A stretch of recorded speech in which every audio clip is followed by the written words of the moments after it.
La siguiente es una colección de historias, las cuales comparten la característica de que sus protagonistas llegaron a destinos fatales de la peor forma posible, en completa soledad, injusticia y desesperación, sin que nadie en el mundo intercediera para ayudarlos, abandonados a su suerte y, para sintetizar, aludiendo al argot de internet, abandonados por Dios. El primer caso es por lejos el que tuvo el mejor desenlace, pero que esto nos sirva de preámbulo para lo que viene más adelante. En el año 2005, Stephen Slevin, ciudadano estadounidense que en ese entonces rondaba los 50 años, fue detenido por la policía del poblado de Doña Ana en Nuevo México. Su delito: conducir en estado de ebriedad un vehículo presuntamente robado, algo a lo cual Stephen siempre manifestó que se trataba de un error, puesto que un amigo suyo le había prestado el auto, algo que nunca pudo demostrar y que un juez tampoco tuvo mucho interés en tomar a precio. Para el caso, el hombre en realidad había cometido una falta y por ende debía ser encarcelado. Todos comprendemos eso, pero el caso solo se vuelve mucho peor a partir de este punto.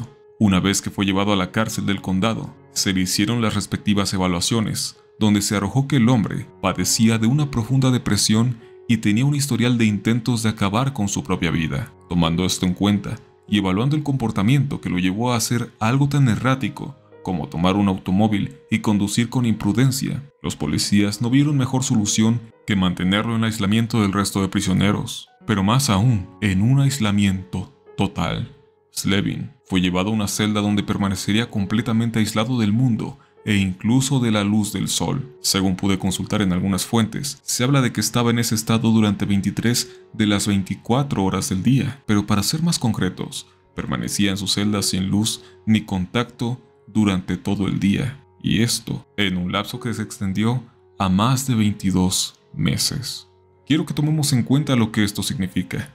Creo que es de conocimiento, o al menos intuición general, que lo peor que podrías hacer con una persona en las condiciones mentales de Stephen es dejarlo a solas con sus pensamientos. La mente es sin duda el peor enemigo de quienes tienen problemas de este tipo. Ahora imagina recluirlo así por días, semanas y meses.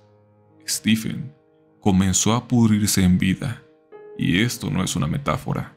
Stephen permaneció en esa celda desde agosto del 2005 hasta junio del 2007. Olvidado por el irresponsable personal de aquella penitenciaría. Una vez que fue sacado del encierro, se pudo saber cómo este había mermado tanto su salud física como mental. Stephen no solo perdió peso, 22 kilos para ser exactos, y vio crecer tanto su cabello, barba y uñas de manera descuidada, sino que en su piel comenzaron a crecer hongos, a la vez que por dentro de su cuerpo se desarrollaron úlceras. Sus dientes también se fueron pudriendo. Y de hecho, en el poco rato que era supervisado por los policías del lugar, llegó a manifestar que necesitaba un dentista con urgencia, algo que los oficiales ignoraron, y llevó a Slevin a arrancarse una de las piezas dentales por propia cuenta. Su mente estaba hecha añicos, había desarrollado delirios de persecución, le aterraba la idea de cerrar los ojos y mostraba un profundo temor a cualquier persona que se le acercara. El caso reventó en diciembre del año 2008, cuando llegó a la oficina del abogado Matthew Coite. Todo esto gracias a la hermana de Stephen, que había podido enterarse tardíamente de lo que había sucedido. Ella le mandaba cartas y dinero a la cárcel, pero debido a que vivía en la otra punta del país y que la relación con su hermano no era la mejor, obstaculizó que descubriera la verdad. El abogado Coite inició la investigación desentrañando toda una serie de horrorosas irregularidades en el caso de Stephen. Para empezar, su evaluación psicológica inicial había sido hecha por una doctora bastante cuestionable que tenía un historial de denuncias. Descubrió el intento ignorado del hombre por ser atendido por un dentista. Se encontró también con que en mayo de 2007, las autoridades de la penitenciaría ya estaban bien enteradas del deterioro de Stephen y habían resuelto trasladarlo a un hospital psiquiátrico. No obstante, tras lograr reponerse un poco en 2 semanas, fue devuelto a prisión y en las mismas condiciones. El condado defendió en todo momento el actuar del personal de la prisión, pero la evidencia que Coite había reunido era tajante y procedió a demandar al Estado de Nuevo México, al director de la prisión y al médico a cargo. Todo este proceso llevó bastantes años. En ese tiempo se hicieron reformas al funcionamiento de las cárceles de aquel estado. El caso de Stephen, que pasó a ser conocido por ser el del peor trato de alguien en aislamiento solitario, obligó a que tanto el personal como los protocolos fueran investigados, ajustados y en muchos casos reemplazados. Para que te hagas una idea, algo de lo que expuso Matthew Coite en su caso es la imposibilidad que da la ley de Nuevo México para que los presos consigan un trato digno. La Ley de Reforma de Litigios Penitenciarios de 1996 ordena que los tribunales desestimen las demandas federales de personas encarceladas, a menos que hayan agotado el engorroso y a menudo injusto proceso de quejas del centro, y que hay una tarifa de presentación federal de $400 que las personas encarceladas deben pagar, en cuotas de ser necesario, a pesar de que los trabajadores encarcelados a menudo ganan menos de $1 por hora. Muchos tribunales estatales tienen reglas y tarifas similares. A esto, hay que sumarle que casi ningún abogado está dispuesto a tomar el caso de un reo, ya que esto no representa ganancia alguna. Pero siguiendo con Stephen, no fue sino hasta el año 2013 que un tribunal falló a su favor y se ordenó que se le pagara la suma de $15,5 millones como compensación por todo lo que tuvo que pasar. Inicialmente Coite había pujado por 22 millones, uno por cada mes que pasó recluido, pero la cifra logró ser parcialmente desestimada. Cuando se le preguntó a Stephen Slevin qué pensaba de lo que había vivido, dijo que sencillamente no podía comprender por qué los policías habían actuado así. Y esto, de hecho, nunca tuvo una respuesta. Como menciona un artículo de donde pude encontrar parte de la información, puede que Stephen se volviera millonario, pero sin duda había quedado en la pobreza mental tras lo que había vivido. Todos podemos tener nuestras propias opiniones sobre el castigo que merecen las personas en prisión, pero convengamos que el caso específico de Stephen fue sin duda alguna inhumano. El 28 de noviembre del año 2009, a las 6:15 de la tarde, Larry Eli Murillo Moncada, de 25 años, radicado en Council Bluffs, Iowa, tuvo una severa discusión con sus padres, la cual lo llevó a huir de su hogar descalzo y en medio de una tormenta de nieve. Y esto sería lo último que sabrían de él, tanto sus padres como el resto de sus personas cercanas. Tras unas horas sin noticias de él, los padres de Larry llamaron a la policía, y rápidamente se comenzaron las labores de búsqueda en el pequeño poblado. El caso no debería ser tan complicado. Después de todo, el joven solo llevaba puesta la ropa con la que andaba en la casa, y la tormenta de nieve le impediría ir lejos, o al menos eso es lo que todos pensaban. Por más esfuerzos que se hicieron, Larry nunca apareció. Nadie de su círculo de amigos ni de su trabajo en No Frills, un mini supermercado perteneciente a una cadena de tiendas, lo habían vuelto a ver. Se repartieron volantes en las ciudades aledañas y se hizo todo lo humanamente posible para rastrearlo, pero nunca se llegó a nada. Larry pasó a engrosar las filas de desapariciones irresolubles que se forman cada año en los Estados Unidos, y así permanecería durante los próximos años, al menos hasta el 2019. En enero de ese año, un equipo de contratistas que se encontraban removiendo equipos viejos del antiguo supermercado, el cual ya había dejado de dar servicio desde el año 2016, hicieron el macabro descubrimiento del cuerpo de Larry, escondido justo detrás de uno de los viejos refrigeradores de la tienda. En un principio, no se sabía de quién se trataba el cuerpo, pues este se encontraba en un estado de descomposición tal que lo hacía irreconocible. Sin embargo, cuando se percataron de la ropa que traía, la cual consistía en una sudadera con capucha azul marino y pantalones azul claro, uno de los oficiales tuvo la idea de que quizás se trataba de Larry, quien había desaparecido con estas mismas vestimentas, algo que logró ser confirmado algunos días después con meticulosas pruebas de ADN.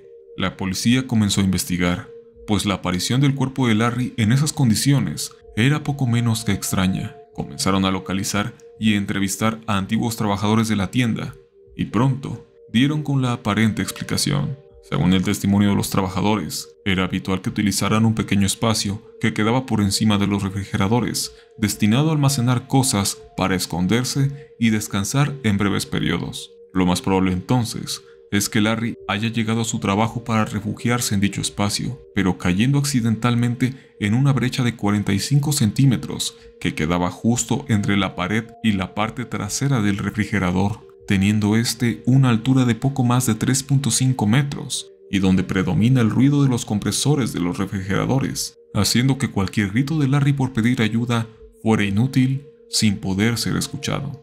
Esta hipótesis parece confirmarse por la autopsia, en la cual se descartó que Larry sufriera algún tipo de golpe o alguna otra agresión que lo llevara a su deceso. Básicamente, Larry permaneció atrapado con desesperación hasta que su vida se extinguió poco a poco, esperando por una ayuda que nunca llegó.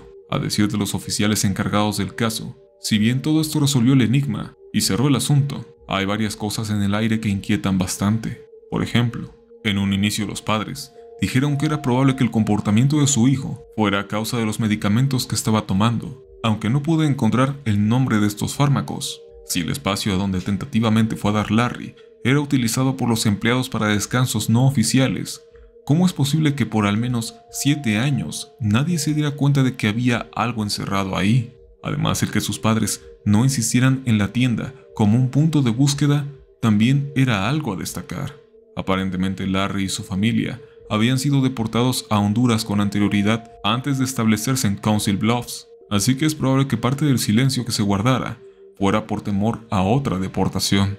El caso tiene estos detalles volando, pero no se puede decir más. Lo que debía ser un momento de relajación para un iracundo Larry terminó llevándolo a un final angustiante y horrible, con su cuerpo atrapado por 10 años en el último sitio donde a cualquiera se le ocurriría buscar. En el año 2006, el británico David Sharp, un experimentado montañista que, para ese entonces, ya había logrado escalar la cima de algunas montañas orientales, tanto en Pakistán como en China, se dispuso al máximo reto para cualquier entusiasta del alpinismo: escalar por cuenta propia y sin ayuda de nadie el monte Everest. David ya había hecho intentos de lograr esta proeza con anterioridad, la primera vez en el año 2003, en donde, a pesar de ser el miembro más fuerte del equipo de montañistas al que estaba integrado, no pudo tolerar bien el trayecto, una vez que las gélidas temperaturas de la descomunal roca se hicieron presentes, y tuvieron que dar media vuelta. Al año siguiente, en 2004, en compañía de otro equipo de colegas, David tuvo que abandonar en determinado momento la travesía al verse limitado en los recursos de los cuales disponía. Aquí hay que aclarar que subir la montaña tiene un costo, el cual contempla la disposición de insumos vitales para poder sobrevivir, tales como oxígeno, radio, medicamentos, equipo general de alpinismo o ayuda de algún Sherpa, gente perteneciente a una de las etnias que habitan en la región del Himalaya y que son una ayuda fundamental como guía para los aventureros. El costo que tiene subir al Everest variará en función de la cantidad de servicios que vayas a necesitar, el tipo de expedición que vayas a hacer y la ayuda de la que gustes recibir. Y convengamos que no es muy económico. Es por esto quizás que en David comenzó a maquinarse la idea de cumplir su objetivo de la manera más austera posible, y a su vez como una forma de demostrar sus habilidades, las cuales ya estaban más que forjadas. Es por esto que, para su tercer intento en 2006, con ayuda de Asian Trekking, la más antigua empresa de montañismo oriunda de Nepal, Sharp decidió que llegaría a la cima del gigante, prescindiendo de cosas tales como oxígeno suplementario, haciendo un gasto de tan solo $7,000 a la compañía antes mencionada, la cual le daría un paquete básico que no incluiría ayuda llegado a cierta altura. Incluso se sabe que un colega suyo bastante experimentado, el cual solía armar paquetes para varias personas, le ofreció a Sharp formar parte de una futura expedición con una tarifa incluso un 50% más económica de lo que solía cobrar a sus clientes. Pero el hombre se negó también a recibir dicha ayuda. Antes de partir a Nepal, Sharp le dijo a su madre que no se preocupara, que todo saldría bien. Una vez llegando al sitio, el montañista pasó los siguientes 5 días en la zona aclimatándose a la altura y haciendo breves escaladas de práctica, y a modo de hacer pequeños campamentos que le sirvieran cuando diera inicio su aventura. Finalmente, a mediados de mayo, este sujeto comenzaría su travesía en completa soledad con ayuda de tan solo 2 botes de oxígeno, los cuales solo le servirían para un periodo de 5 a 8 horas una vez alcanzada cierta altura, y esta sería la última vez que se vería a David con vida. Nadie sabe qué fue lo que pasó allá arriba, no hay forma de saberlo, pero como sería de esperar, la montaña pudo con el hombre. Aún al día de hoy, se debate si logró alcanzar la cima. Nadie tiene ni la más mínima idea de en qué punto su cuerpo comenzó a padecer ante la falta de oxígeno, la temperatura de 30 grados bajo cero, amén de otro tipo de inclemencias. Solo se sabe que, en determinado momento, entre el 15 y 18 de mayo, algunos montañistas, al menos 40, que iban haciendo su propia travesía, vieron una figura sentada en cierta oquedad de un terreno inestable, donde sería muy difícil brindar auxilio.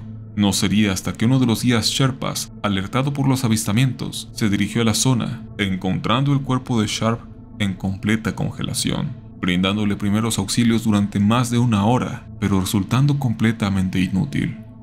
David se había vuelto una víctima más del ominoso ambiente del Everest, quedando de hecho muy cerca de una zona rodeada de cuerpos de viajeros de otros tiempos. Sería fácil criticar a David por hacer algo que para cualquiera es una evidente negligencia, pero es que de hecho, este tipo de imprudencias parecen ser mucho más frecuentes de lo que uno quisiera pensar. Cuando su caso se dio a conocer, fue un escándalo que hizo que muchos se cuestionaran la ética con la cual muchos alpinistas se manejan y con la que muchas compañías que prestan los servicios les permiten actuar. Pero es que parece que esa obsesión por lograr lo imposible abunda en quienes se dedican a esto, y en cierto modo es un tanto entendible.